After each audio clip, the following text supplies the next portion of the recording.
बिस्मिल्लाहिर्रहमानिर्रहीम। Microsoft Excel 2010 इस class में फार्मूला एंड फंक्शन की क्लास को ही कंटिन्यू करेंगे एंड मार्क्स ऑब्टेनिंग के ऊपर काम करेंगे। मार्क्स ऑब्टेनिंग यानी कि इसमें अगर हम फार्मूला के मेथड से डिस्कस कर लेते हैं कि कैलकुलेट करना है टोटल को।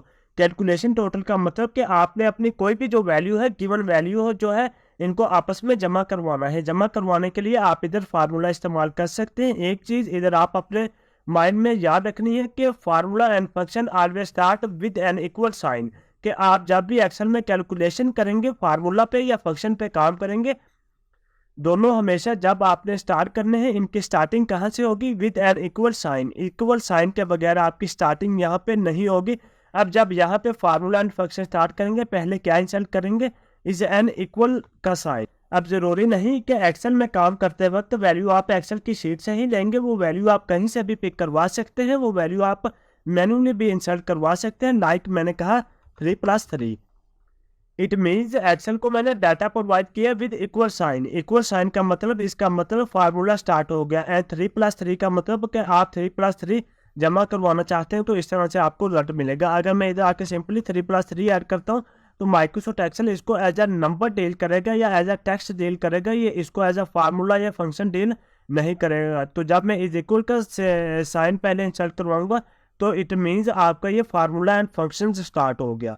अब मैं अगेन इधर आता हूँ। इधर आके मैं इज इक्वल का सिंबल मैंने इंसर्ट करवाया। अभी ये मेरे पास वैल्यू आ रही है, जो मेरे पास सीरियल नंबर पे रोल नंबर 1 आ रहा है, मैं इनको प्लस करवाना चाहता हूँ। ये मेरे पास जो वैल्यू आ रही है, तो मैं क्या करता हूँ, मैं इधर आता हूँ। इधर आके लाइक अपना 45 plus 89 plus 20 plus 78 plus 45 plus 35, ये मैंने नंबर्स टाइप किया है। अब ये तरीका माइक्रोसॉफ्ट एक्सेल में, इससे भी आपको रिजल्ट ठीक मिलेगा। एग्जैक्ट रिजल्ट आपको माइक्रोसॉफ्ट एक्सेल प्रोवाइड करेगा, बट ये रॉन्ग मेथड है कैलकुलेशन का। आप देखें रॉन्ग मेथड क्यों है? जैसे मैंने एंटर की प्रेस की, अब मैं इधर आता हूँ। मैं इन सब की, मैं सीरियल नंबर 12 तक मैं अपनी कैलकुलेशन करना चाहता हूँ इधर तक, तो मैं सिंपली इधर आके इसको ड्रैग करता हूँ। माइक्रोसॉफ्ट एक्सेल में हमने एक कमांड डिस्कस की थी फिल सीरीज के नाम से, कि you can fill your formula to your respondent cell. कि वो जब भी मैं इसको नीचे ड्रैग करूँ, तो मेरे पास जितने भी सब्ट्रैक्शन आ रही है, सब्ट्रैक्ट कर दे वो सब सेल्स को। तो वो उसने नहीं किया। अब देखें, मैं अगेन इसको मैं डिलीट करता हूँ। ये रॉन्ग मेथड है कैलकुलेशन का, हम ये तरीका यूज नहीं करेंगे। मैं क्या करूँगा, बल्कि इज इक्वल का मैंने सिंबल इंसर्ट करवाया। करवाने के बाद इज इक्वल साइन देने के बाद मैं इधर आता हूँ। इधर आके 45 में इधर सेल रेफरेंस दूंगा। 45 प्लस अगेन दिस। अब देखें सेल रेफरेंस देने के बाद जैसे एंटर की प्रेस की मैंने, अब मैं सिंपली इधर आता हूँ। इधर आके इसे ड्रैग करवा देता हूँ, सेल फिल करवा देता हूँ। अब देखें मैंने नीचे ड्रैग करवाया, उसने मुझे सीरियल नंबर 12 तक जितने भी मेरे पास नंबर्स आ रहे थे इधर, यहाँ तक उसने मुझे कैलकुलेशन ला के सबकी दे दी और एग्जैक्ट कैलकुलेशन दी। अब नीचे ड्रैग सेल रेफरेंस देने के आपको दो बेनिफिट्स है। अब सेल रेफरेंस क्या है? ऐसे सेल रेफरेंस जो ड्रैग करने से अपडेट हो जाए, इन्हें कहा जाता है रिलेटिव सेल रेफरेंस। यानी कि ये रिलेट करते हैं ईच अदर, एक दूसरे के साथ। अब देखें मैं इधर आता हूँ। इधर जैसे मैंने क्लिक किया, मेरे पास जो सेल रेफरेंस आ रहा है ये आ रहा है। जैसे मैं नीचे आता हूँ, तो देखें ऑटोमेटिक इसका जो है वो अपडेट हो गया।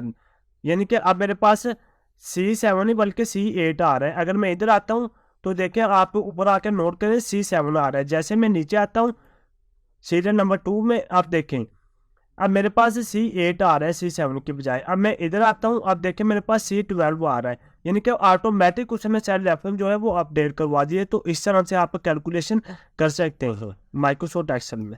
अब मैं सिंपली इधर आके इनको डिलीट कर देता हूँ। डिलीट करने के बाद मैं इधर आता हूँ। अब मैं क्या अपनी वैल्यू को कैलकुलेशन करूँगा एज आ कीवर्ड की मदद से, फंक्शन की मदद से। अब कैलकुलेशन को अपना प्लस करने के लिए जो हम कीवर्ड यूज करते हैं वो एडिशन का सम। अब मैंने सम पर टाइप किया। सम टाइप करने के बाद आपने ब्रैकेट स्टार्ट करनी है। अब इधर आपने रेंज अपने डिफाइन करनी है। Range is always enclose with in a small percentage.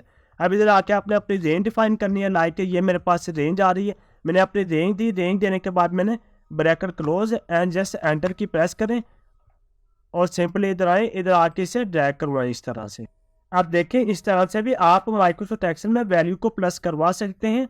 I hope आपको इस क्लास की समझ आई होगी। नेक्स्ट क्लास में हम मज़ीद आगे बढ़ेंगे। मुझे इजाज़त दीजिए। अल्लाह हाफिज़।